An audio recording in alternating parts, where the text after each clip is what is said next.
Hey guys, this is Austin, and today I'm trying the new Surface Pro.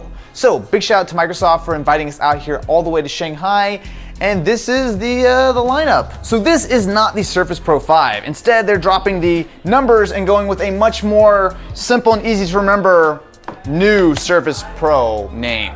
But what's cool is pretty much all the stuff that you expect out of the Surface Pro is still here. So you still have access to the type cover, you do have a new Surface Pen, but most importantly, this is sort of the most advanced tablet this side of an iPad. So there's actually a lot new with the Surface Pro, even though it actually doesn't look all that different. So one of the big things is they've actually refined the design a fair bit. So even though it's very, very similar on the outside, they've smoothed a lot of the edges down, it's a little bit lighter, it's a little bit thinner, and it does feel nice in the hand. A lot of the real improvements have been on the inside. So this is now rocking Intel Kaby Lake processors. So this particular model is outfitted with the i7-7660U, but there's also a Core M3 and Core i5 model. What's interesting is the Core i5 model actually is completely fanless. So you can imagine that while it looks pretty much the exact same on the outside, it is completely passively cooled. Not exactly like this is going to be a loud device to begin with, but it's really cool to have a proper Core i5 without a fan. So with those new chips come better performance. So they're claiming around 20% better performance, which probably is a little bit optimistic, but what should be a big improvement is the battery life. So the new Surface Pro 4 is rated for up to 13 hours of use. Now that's compared to 9 hours on the previous generation, and that is a big, big bump. They've achieved this in a couple different ways. First of all, it has a bigger battery, which is always helpful. Those Kaby Lake chips are a little bit more efficient, and Windows 10 Creator Update is a little bit more well optimized for the Surface. Now this is actually a big jump. Now sure, it doesn't quite match these 14 hours of the Surface laptop, but we're talking about a device that you can pretty confidently take with you all day without needing to charge it up. Something that hasn't really changed are the ports. So you still have a single USB 3.0 Type A, a mini display port, as well as the magnetic Surface connector for charging. That's not really a huge deal, but it's bizarre to see a mini display port on a brand new device in 2017. It really would be nice if it had USB Type-C or even Thunderbolt 3 for this price. Speaking of price, the new Surface Pro starts at $799, which is about the same as the last gen. However, it no longer comes with the Surface Pen out of the box. Now to be fair, this is a upgraded version of the Surface Pen, but if you want it, it's gonna run you an additional $99. The new Surface Pen has 4 times more levels of sensitivity, which is nice if you're actually talented unlike me, but what I can't tell is that there's a lot less lag here. So it pretty much feels almost one-to-one. It's not quite perfect, but it is a big improvement over previous Surfaces.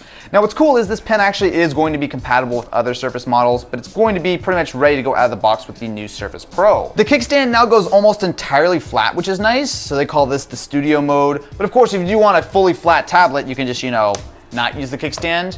And that's one of the cool things about the new Surface Pro. While sure, there aren't a lot of huge new upgrades, it's a solid update. There's a lot of small things that do add up. So if we drop it on the type cover, you'll see that this is a little bit different from the previous generation. So it now has the new Alcantara touch that is very similar to what you'll find on the Surface laptop. The keyboard is not bad at all. It's maybe not my favorite. I think a lot of laptop keyboards are a little bit better, but you have to keep in mind that this is built into a cover which is easily detachable, fully magnetic, and honestly doesn't feel bad. So one of the cool things about this new type cover is that it does have a fair bit of travel. I believe they quoted something like 1.2 millimeters, which is a little bit more than some certain other laptops. There's like an entire meeting right here. Okay, so it got a little loud. Time to bust out the big guns. Something interesting is that Microsoft repeatedly called the Surface Pro a laptop and not a tablet, which is interesting because it's exactly as much of a tablet as it was before, as not only does it not come with the pen, it also does not come with the keyboard.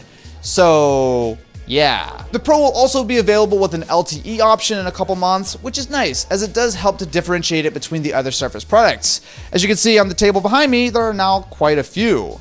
So the Surface Book is still a little bit of an oddball. It's definitely the most powerful laptop that Microsoft sells, but it's also just quirky and it doesn't close all the way and it's very expensive, so I feel like it's a little bit more of a niche sort of thing. The Surface laptop, I think, is much more interesting because it really does feel like a major attack on stuff like the MacBook Air. It's around the same price, and I would argue that the hardware is much, much nicer, which leaves the Surface Pro as a sort of tablet, sort of laptop, sort of not sure where it's at in life thing. Honestly, for the Surface line to have started with the tablets, it feels like it's kind of gotten to a point where I'm not really sure where else they can take it from here. And that is not necessarily a bad thing. I think a lot of people really do like the Surface Pro line. But with stuff like the Surface laptop, which kind of does the laptop thing better, It's weird. I'm not really totally sure who should really be picking this up when you have options like this, or that, or this, or that. The new Surface Pro will be available on June 15th, the same day as the Surface laptop. So let me know in the comments below what you guys think about this, and I will catch you in the next one.